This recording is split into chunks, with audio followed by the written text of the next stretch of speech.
Why do we buy things we don't need? Why do we fall for limited time offers even when we know better? The answer lies in cognitive biases, hidden shortcuts in our minds that marketers exploit to influence our decisions. Today we're diving into the psychology behind it all. Cognitive biases are mental shortcuts our brains use to process information quickly. While these shortcuts help us make fast decisions, they also lead to errors in judgment, errors that marketers are experts at leveraging. Let's explore 5 of the most common cognitive biases used in marketing. 1. Anchoring bias. Your tendency to rely too heavily on the first piece of information you see. 2. Social proof. The idea that if others are doing it, it must be the right thing to do. 3. Scarcity effect. Fear of missing out when something is labeled as limited or exclusive. 4. Loss aversion. The pain of losing something is stronger than the pleasure of gaining it. 5. Authority bias. Trusting experts or authority figures without questioning their credibility. Now let's look at how these biases show up in everyday marketing. Anchoring bias. Ever seen a product listed at $499 but discounted to $199?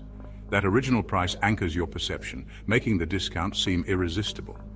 Social proof reviews, testimonials, and phrases like bestseller leverage this bias to make you trust the product more. Scarcity effect, flash sales, and phrases like only 2 left in stock trigger urgency and FOMO. Loss aversion. Free trials often emphasize what you'll lose, access, convenience, or benefits if you don't subscribe. Authority.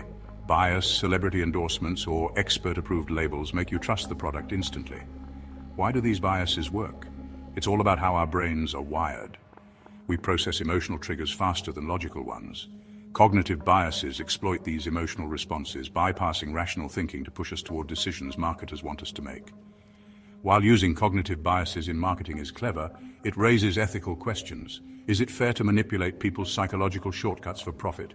For example, using scarcity to sell something that's not actually rare can break consumer trust in the long run. So how can you protect yourself? 1. Pause before acting. If something feels urgent, take a moment to think. 2. Check for authenticity. Are those reviews or endorsements genuine? 3. Ask if it's real urgency. Is the scarcity tactic legitimate or just a ploy to rush you? Marketers, if you're watching, here's how to use biases ethically.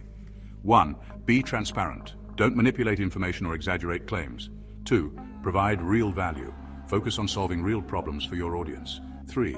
Empower decisions. Encourage consumers to make informed choices, even if it means taking more time.